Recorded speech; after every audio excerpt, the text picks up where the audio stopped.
तो मूवी की शुरुआत में हम देखते हैं किसी बच्ची को वुड्स में भागते हुए जो कि किसी से बचकर भाग रही होती है और एक जगह पर आकर वो छुप जाती है जहां पर उसे ढेर सारी खून से भरी हुई बॉटल दिखाई देती है और अब कोई उसके पास आता है जिससे वो भाग रही थी, जिसके साथ ये सीन यहीं पर शिफ्ट हो जाता है। अब हम देखते हैं 1987 के टाइम पर एक ब्रायर ब्रुक नाम के एक समर कैंप को, जहाँ पर इस समर कुछ बच्चे आए हुए थे और उन्हें संभालने कुछ काउंसलर्स भी यहाँ पर मौजूद होते हैं। असल में ये कैंप जो है वो मिस्टर गिलबर्ट मैकेलिस्टर के साथ उनकी बेटी हेदर संभालती है और हेदर की यहाँ पर दो बेटे हैं, जिसके अंदर बड़ा बेटा शॉन है जो कि काफी रिजर्व्ड है और सीरियस टाइप का पर्सन है। दूसरा बेटा पीटर है जो कि केयर फ्री टाइप का है और ये दोनों भी उनकी हेल्प करते हैं। अब यहाँ पर कुछ और लोग भी हैं जो कि बच्चों को संभालने का काम करते हैं, जिनके अंदर है पीटर की गर्लफ्रेंड लॉरेन, लॉरेन का भाई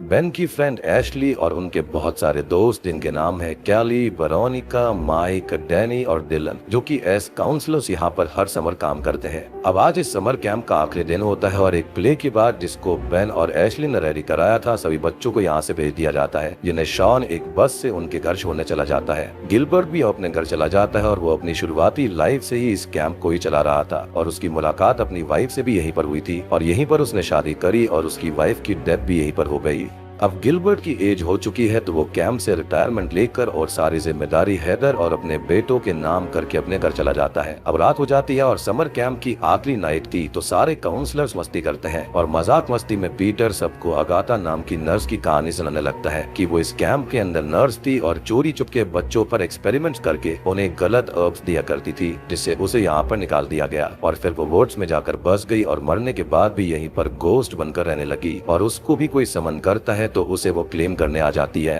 अब पीटर यहाँ पर मजाक में सबको बोलता है कि उन्हें अपनी फिंगर को पिंच करके खून निकालना होगा और अगाथा का नाम बोलना होगा जिससे वो उनको क्लेम करने आएगी और उनके हिसाब से ये एक मिथ था तो सब लोग ऐसा ही करते हैं मजाक मस्ती में, लेकिन यहाँ पर बेन ऐसा नहीं करता। दूसरी तरफ हमें शॉन को दिखाया जाता है जो कि बच्चों को छोड़ने जा रहा था, लेकिन रास्ते में उसकी बस खराब हो जाती है और वो उसे नोटिस करता है कि सभी बच्चे सडनली चुप होकर बैठे हैं और अचानक से गायब हो जाते हैं, जिससे शॉन परेशान होकर उनको ढूंढने लगता है, लेकिन वो कहीं नहीं मिलते और थोड़ी बहुत आवाजें उसे आती रहती हैं और वो आगे उनको ढूंढने निकल जाता है। आगे जाकर भी उसे बच्चे नहीं मिलते, ना ही कोई मदद मिलती, लेकिन वहाँ पर एक फोन बूथ मिलता है जिससे वो अपने ग्रैंडफादर गिलबर्ट को कॉल कर देता है और कॉल करके वो उनको मदद के लिए बुलाता है। इधर कैली अकेली खड़ी हुई थी कि तभी उसके पास में डैनी आता है जो कि उसको पसंद करता था और उसे थोड़ी बहुत बात करके उसको किस करने लगता है, लेकिन कैली इसके लिए तैयार नहीं थी तो वो वहाँ से चली जाती है और डैनी वहीं पर खड़ा रहता है, जिससे कुछ अजीब सी प्रेजेंस वहाँ पर फील होती है। अब कैली यहाँ पर वापस आकर सबके पास बैठी ही थी कि तभी बेसुध सा डैनी वहाँ पर आ जाता है और कैली को पत्थर मारने लगता है। वो कैंप फायर में उसको पटक देता है जिससे कैली की वहीं पर जान चली जाती है। मतलब एक किस न करने से उसने ऐसा कर दिया। खैर सभी लोग उसे रोकने की कोशिश करते हैं, लेकिन वो बहुत ही ज्यादा एग्रेसिव हो जाता है, जिससे बचने के चक्कर में गलती से माइक उसको स्टैप कर देता है। अब वो सब भागकर हेदर के पास में आता है और उसे सब कुछ बताते हैं और वो पुलिस को कॉल करने लगती है, लेकिन तभी फोन ब्लास्ट हो जाता है जिससे उसे भी थोड़ी चोट आ जाती है। अब यहाँ पर माहौल काफी अजीब और डरावना हो गया था तो हेदर सबसे पहले सबको साथ लाने का कहती है और सभी डिलन, माइक, वेरोनिका, एशली और बेन को लेने चले जाते हैं जो कि दूसरे केबिन्स में थे। पीटर माइक ढूंढने चला जाता है जिससे वो आसपास कम्युनिकेशन कर पाए। वहीं पर लॉरेन फर्स्ट एड ढूंढने चली जाती है। अब लॉरेन को उस रूम में कुछ डॉक्यूमेंट्स मिलते हैं जो कि उसको थोड़े अजीब लगते हैं और वो ये पीटर को दिखाने चली जाती है। अब हम देखते हैं बेन और एशली को, जहाँ पर एशली कुछ काम करने में लगी हुई थी और बेन को कोई इनविजिबल एनर्जी हॉन्ट करके परेशान करती है और एशली उससे कहती है कि ये सब उसका वहम होगा। अब लॉरेन पीटर को वो डॉक्यूमेंट्स दिखाने जाती है जो कि अगाथा के थे। मीन्स वो मिथ तो नहीं था, इस पर पीटर को यकीन नहीं होता और वो कहता है कि अगाथा की कहानी बच्चों को डराकर सुलाने के लिए बनाई गई है और उसमें ऐसा कुछ भी नहीं है। लेकिन हेदर ये सब सुन लेती है और उनके पास आती है जो ये नाम सुनकर काफी परेशान हो गई थी।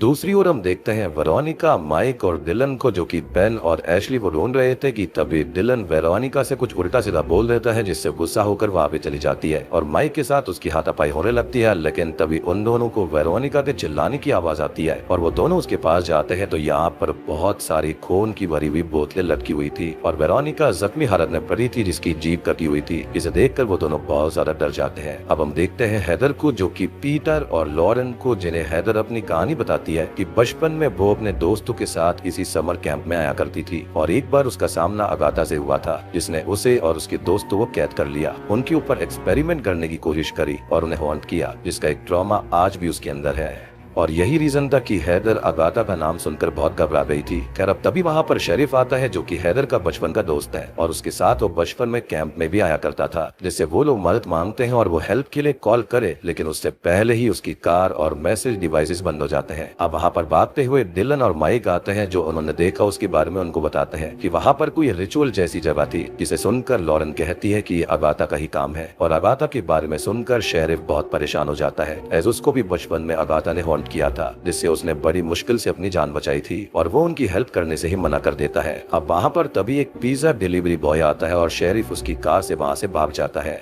अब तभी हम देखते हैं एशली और बेन को जो कि वुड्स में घूम रहे थे कि तभी उन्हें सारे बच्चे वहां भागते हुए दिखाई देते हैं, जो कि एक जगह जाकर डिग करने लगते हैं और उस जमीन के नीचे से अगाथा बाहर आती है, लेकिन स्ट्रेंजली उसे एशली ही देख पा रही थी, बेन नहीं देखता। और अब अगाथा की कमान पर उसके कंट्रोल बच्चे उन दोनों पर अटैक करने भागने लगते हैं और एशली को पकड़कर जान से भी मार देते हैं। अब बेन भागकर कैंप तक आता है और सब बच्चे भी यहाँ पर आकर बाकी लोगों के ऊपर अटैक करते हैं, जिनसे बचने के लिए वो लोग एक कैबिन में जाकर छुप जाते हैं। अब यहाँ पर सभी लोग डरे हुए थे और आपस में बहस करने लगते हैं, जहाँ पर हैदर बताती है कि अगाथा को लाइफ चाहिए, इमॉर्टल होना है और वो उन सबको क्लेम करके ही रहेगी और तब तक नहीं रुकेगी जब तक उसे हेल तक भेजने वाले मर नहीं जाते, जो उसको समन करने वालों में ही हो सकते हैं। यानी कि इन सब ने जो शुरुआत में वो खून वाला रिचुअल किया था, शायद वो काम कर गया। अब तभी माइक यहाँ पर एक प्लान बनाता है कि वो बच्चों को अपने पीछे भगाकर एक कैबिन तक ले आएगा और वो लोग उसके बाहर आने पर कैबिन लॉक कर देंगे, जिससे बच्चे आज की रात बंद रहेंगे और अगले दिन ठीक हो जाएंगे।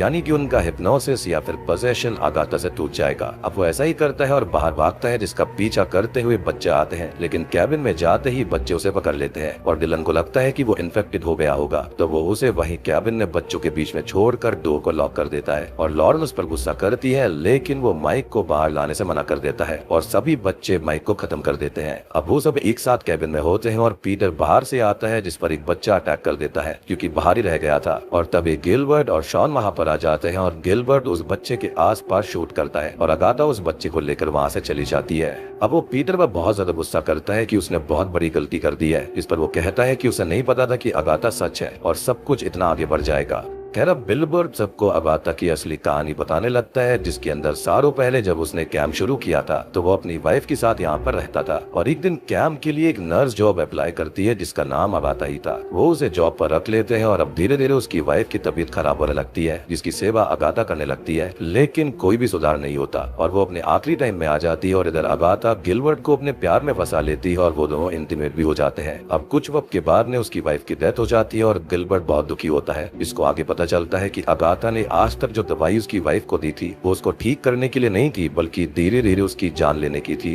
अब काफी महीने बीत चुके थे और अगाथा बच्चों पर भी उल्टे सीधे एक्सपेरिमेंट्स किया करती थी, रिचुअल्स किया करती थी, उनके खून को बोतल में भर कर पेड़ों पर लटका दिया करती थी। अब एक दिन गिलबर्ट ने उसे भून लिया और खत्म कर दिया। यानी कि गिलबर्ट का इस्तेमाल और कैंप का इस्तेमाल उसने खाली वहाँ पर बच्चों को लुभाने के लिए किया। इसके बाद में वो वहाँ से फरार हो गई थी, लेकिन ऑब्वियसली यहाँ पर गिलबर्ट ने उसको मार दिया। अब अगाथा की फिंगर में उसकी वाइफ की मैरिज रिंग थी, जिसको वो निकाल कर उसे हमेशा के लिए वहीं पर बैरी कर देता है और तब से अगाथा द विच इस जगह को हॉन्ट कर रही है, जिसे बुलाने पर ही वो आती है, लेकिन एक बार आने पर मौत का तांडव शुरू हो जाता है। खैर अब हम देखते हैं बेन और डिलन को, जहाँ पर डिलन उसको जबरदस्ती लाकर एक पेड़ से बांध देता है और उसके हाथ पर कट लगाकर उससे जबरदस्ती अगाथा का नाम बुलवाता है ताकि अगाथा उसे क्लेम करने आए और डिलन को छोड़ दे। अब वो वहाँ से भागकर एक कार में आता है, लेकिन तभी वहाँ पर एक बच्चा आकर उस पर फ्यूल डालकर उस पर आग लगा देता है। सभी लोग वहाँ पर आते हैं और डिलन बहुत ज्यादा जल चुका था। लॉरेन उससे बेन के बारे में पूछती है, लेकिन वो सच नहीं बताता, उल्टा वो उसके साथ गलत हरकत करता है, जिससे वो उसे पीट पीट कर खत्म कर देती है। अब सभी लोग अगाथा से बचने के बारे में सोचने लगते हैं और लॉरेन पूछती है कि बेन ने उसे क्यों नहीं देखा था। इस पर वो कहता है कि शायद उसने समनिंग रिचुअल में भाग नहीं लिया होगा और हैदर, गिलबर्ट और शॉन ने भी उसे समन नहीं किया था, तो वो उनको भी नहीं दिख रही थी। अब वो सब लोग एक साथ रहकर इससे लड़ने का फैसला करते हैं और बाकी लोग जो रिचुअल में नहीं थे वो भी अपनी फिंगर पिंच कर लेते हैं और रिचुअल कर लेते हैं। अब वो दिमाग लगाते हैं कि अगाथा अगर उनके ऊपर फिजिकल अटैक्स कर रही है, मींस वो भी ह्यूमन फॉर्म में आ चुकी है और यही सही समय है उसे खत्म करने का।